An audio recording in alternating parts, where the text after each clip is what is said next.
Imagine a world where scholarship and science were prized above all else, where great libraries held the knowledge of centuries. But what happens when that world is shattered? In the 13th century, a storm from the east, the Mongols, threatens to extinguish the light of Islamic civilization. How will Dar al-Islam survive? Welcome to AP World History, where we explore the continuities and changes in Dar al-Islam from 1200 to 1450. In this period, the Islamic world was not a single empire but a mosaic of states, facing both internal struggles and external threats. We will examine how this vibrant civilization adapted to new challenges. By 1200, the once mighty Abbasid Caliphate was a shadow of its former self. While the caliph in Baghdad held symbolic power, true authority rested with regional sultans and military commanders. This political fragmentation left the Islamic heartland vulnerable to outside forces. Despite political fragmentation, the golden age of Islamic scholarship continued to thrive. Scholars, or ulama, translated and preserved classical Greek and Roman texts. In cities like Baghdad and Cordoba, centers of learning, such as the House of Wisdom, led innovations in medicine, mathematics, and astronomy.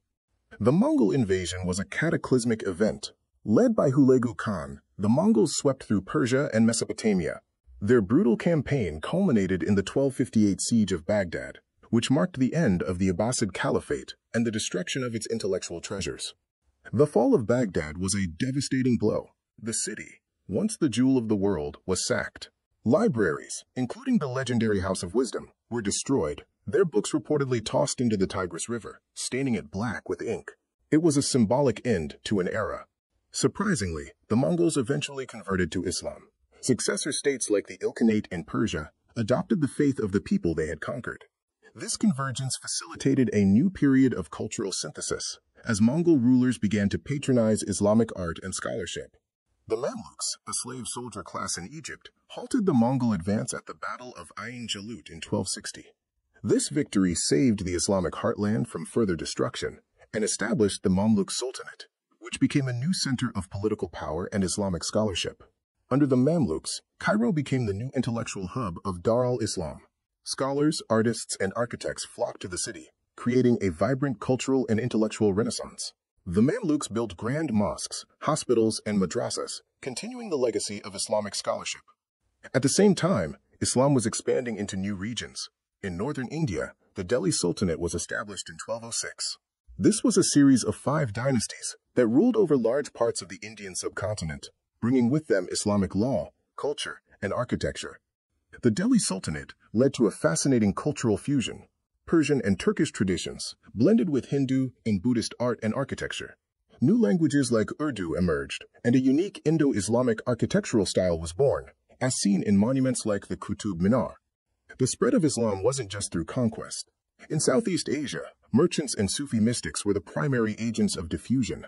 By the 13th and 14th centuries, major trading ports like Malacca were centers of Islamic faith, creating a new, vibrant Islamic world.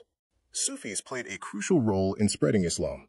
Their focus on personal, mystical experiences and tolerance for local traditions made them appealing to many. Sufi orders established networks of monasteries and schools, or khanqahs, that became centers of community life and spiritual guidance.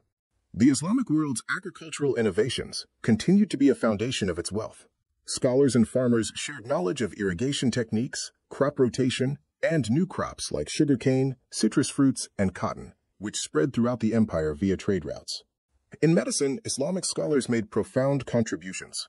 Physicians like Ibn Sina, whose work, The Canon of Medicine, was a standard European textbook for centuries, established hospitals and studied diseases with scientific rigor, laying the groundwork for modern medical practice. Islamic mathematicians built upon Greek and Indian knowledge, introducing algebraic concepts and trigonometry.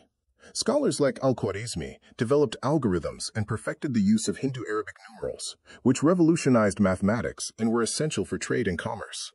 Islamic astronomers built observatories and meticulously charted the stars and planets.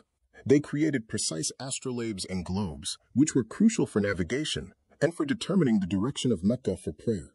Their work was later foundational for European astronomers. Trade routes like the Silk Road and the Indian Ocean Maritime Network were crucial arteries for Dar al-Islam.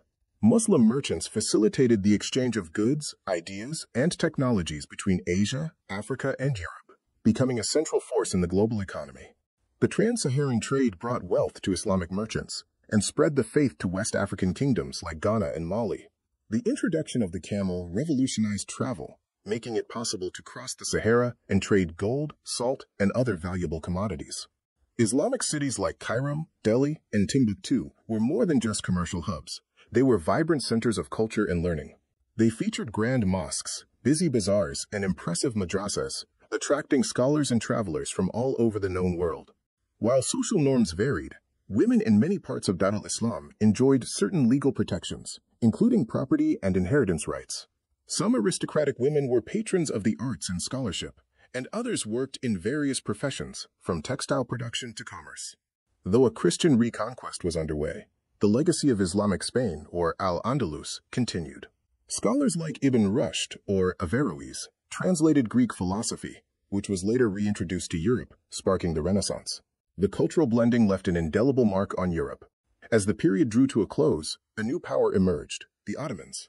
Originally a small Turkic principality in Anatolia, they began to expand rapidly, conquering Byzantine territories and setting the stage for one of history's longest-lasting empires. Let's review the key events in a timeline. From the fragmentation of the Abbasids around 1200 to the Mongol sack of Baghdad in 1258, and the rise of new powers like the Mamluks and the Delhi Sultanate. These events reshaped the political landscape. Despite political changes, Islamic religious life remained a powerful continuity. The 5 pillars of Islam, the centrality of the Quran and Sunnah, and the importance of pilgrimage to Mecca remained the foundations of the faith for Muslims across all new empires. Cultural exchange was another powerful continuity. The Arabic language remained the common tongue of scholarship, and the Islamic legal system, or Sharia, provided a unifying framework. Artistic traditions, with their focus on calligraphy and geometric patterns, continued to thrive. Technological transfer was also a constant. Islamic scientists continued to refine and diffuse innovations from across Afro-Eurasia.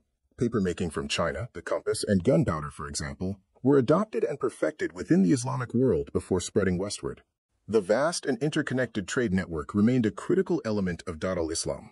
The use of a common currency, the dinar, and a system of credit, or SAKK, ensured that commerce flowed smoothly across vast distances, connecting diverse cultures and economies. From 1200 to 1450, the Islamic world was a place of immense change and remarkable resilience. It endured the devastating Mongol invasions, but responded with new centers of power like the Mamluks and the Delhi Sultanate. Its cultural and intellectual traditions, far from being extinguished, adapted and continued to flourish, setting the stage for the powerful gunpowder empires to come. Thank you for joining us on this journey through Islamic history. We hope this has been an illuminating look into a complex and fascinating period. If you want to support more educational content like this, please consider becoming a patron. Your support helps us create and share more history with students around the world.